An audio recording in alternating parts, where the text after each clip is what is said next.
আসসালামু আলাইকুম। টমাস কিচেনের পক্ষ থেকে আপনাদেরকে স্বাগতম। আপনারা কেমন আছেন? নিশ্চয়ই ভালো আছেন। আমি আজকে আপনাদেরকে দেখাবো ঘরোয়া পদ্ধতিতে ফ্রাইড রাইস রান্না। আমি তার জন্য নিয়েছি গাজর। এখন গাজরটা আমি এভাবে একটু মোটা করে কেটে নিয়েছি, লম্বা লম্বা করে। নিয়েছি বরবটি, একটু ছোট পিস করে কেটে নিয়েছি। আর লাগছে আমার কাঁচামরিচ, কিছু কুচি করে নিয়েছি, কিছু আস্ত রেখেছি।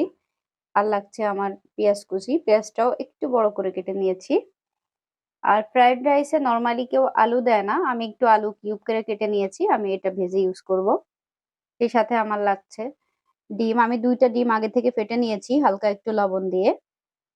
আর আমার লাগবে গোলমরিচ, আমার লাগছে এলাচের গুঁড়া, আমার 4 পিস লবঙ্গ দিব, এক টুকরো লাগছে দারচিনি আর লবণ। আর আমার লাগছে রসুন কুচি। আর আমি আগে থেকে পোলাও চাল আমি নিয়েছিলাম, দেখেন কতটা ঝরঝরে হয়েছে। পোলাও চাল আমি গরম পানিতে সিদ্ধ করে নিয়েছি 90%। 100% সিদ্ধ করে নেওয়া যাবে না। ফ্রাইড রাইস যেহেতু আবার হাই হিটে রান্না করা হবে, Chinese item fried rice normally আমরা হাই হিটে রান্না করে থাকি। সেক্ষেত্রে আমরা 100% সিদ্ধ করতে পারবো না, করলে ওটা গলে যাবে, অ্যাকুরেট হবে না। তার জন্য আমি 90% সিদ্ধ করে নিয়েছি। আমার রাইসটা বেশ ঝরঝরেই আছে। আমি চুলায় একটু প্যান বসিয়ে একটু সয়াবিন তেল দিয়ে নিয়েছি। এখন আমি ফেটে রাখা ডিমটা আগে ভেজে নেব। আমি ফাটার সময় একটু লবণ অ্যাড করে নিয়েছিলাম। এখন আমি এটা ভেজে নিচ্ছি।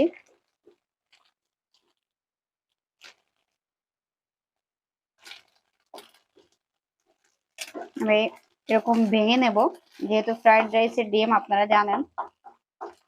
যারা নতুন দেখছেন তাদের জন্য বলছি, এটা একটু আমরা এভাবে ভেঙে ভেঙে ছোট ছোট পিস করে নেব।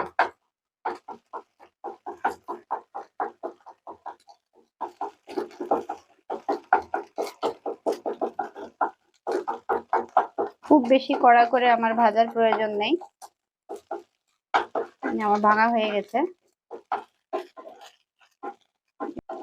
আমি এটা প্লেটে উঠায় নিচ্ছি।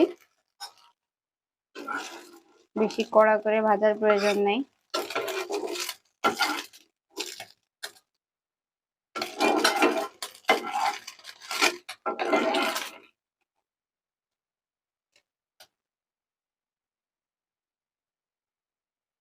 ওই একই প্যানে আমি আরেকটু তেল দিয়ে নিয়েছি। এবার আমি কিউব করা আলুগুলো ভেজে নিব। আলুর সাথে 1 চিমটি লবণ দিয়ে দিচ্ছি।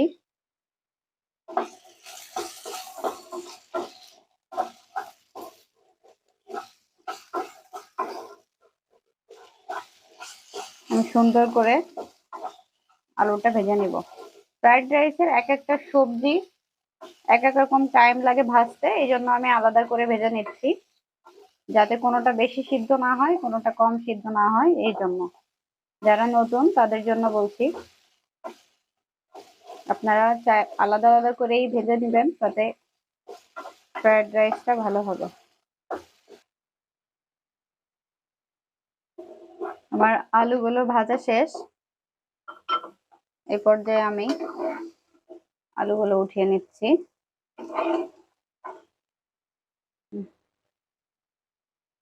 আমি ওই একই প্যানেই গাজরগুলো দিয়ে দিচ্ছি, সেই সাথে বরবটি দিয়ে দিচ্ছি,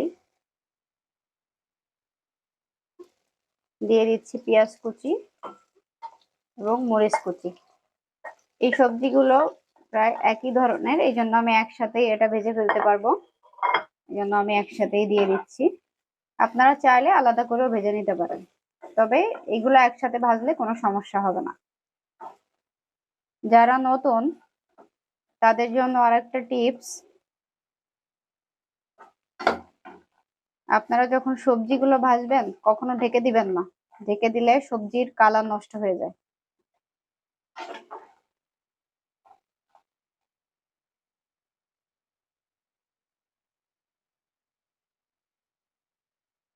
আমি একটি বড় প্যান নিয়ে নিয়েছি, তাতে নিয়েছি একটু ঘি আর নিয়েছি একটু সয়াবিন তেল। আমি এতে কিছু একটু কুচি করা রসুন গুঁড়ো দিয়ে দিচ্ছি। সেই সাথে দিয়ে দিচ্ছি দারচিনির টুকরোটা, 4টা লবঙ্গ। আমি এটা একটু নেড়ে চেড়ে কাঁচা গন্ধটা যাওয়া পর্যন্ত নেড়ে নিচ্ছি। নেড়ে নিয়ে এখানে অ্যাড করে দিচ্ছি আমার রাইস গুলো। আমি যেহেতু আগে থেকে সবজিগুলো ভেজে নিয়েছি, এই জন্য আমি রাইসটা আগে করে নিচ্ছি। আপনারা যদি কোনো প্যানে রাইস একসাথে করতে চান করতে পারেন, তবে আমি আলাদা রাইসটা একটু করে নিচ্ছি, ভেজে নিচ্ছি। এর সাথে আমি দিয়ে দিচ্ছি গোলমরিচের গুঁড়া, এলাচ গুঁড়া আর দিয়ে দিচ্ছি লবণ। আপনারা আপনাদের স্বাদ অনুযায়ী পরিমাণ মতো দিয়ে নেবেন। অনেকে গোলমরিচ খেতে পারেন না, স্কিপ করে দিবেন। গোলমরিচের ফ্লেভারটা ফ্রাইড রাইসে অনেক ভালো লাগে। দেখতে পাচ্ছেন আমার রাইসটা কত ঝরঝরে হয়েছে, সুন্দর হয়েছে।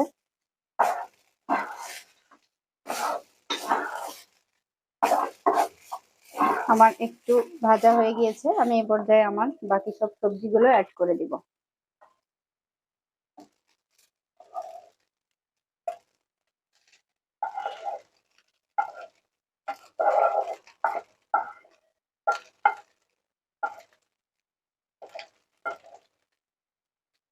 সেই সাথে দিয়ে দিব একটু সয়া সস।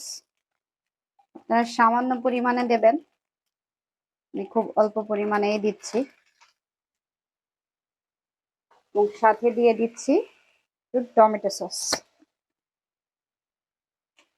টমেটো সস দিলে ফ্রাইড রাইসের স্বাদটা অনেক বেড়ে যায়।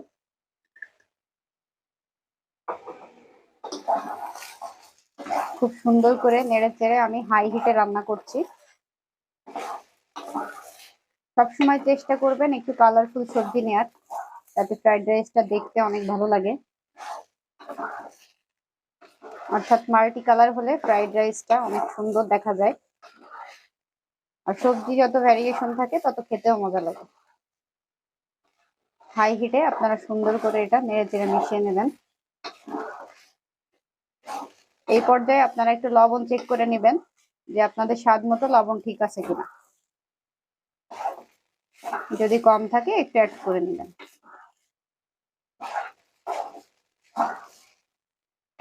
দেখতে পাচ্ছেন কালার গুলো কত সুন্দর আসছে এবং একদম ঝরঝরে হয়েছে আমার ফ্রাইড রাইসটা।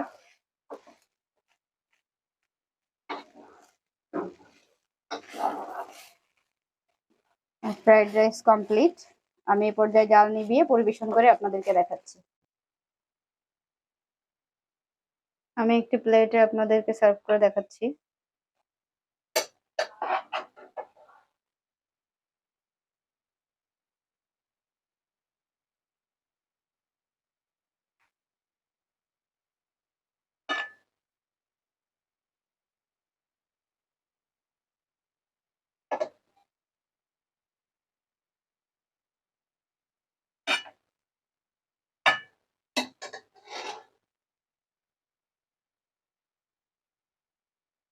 দেখেন কালারটা কত সুন্দর আসছে।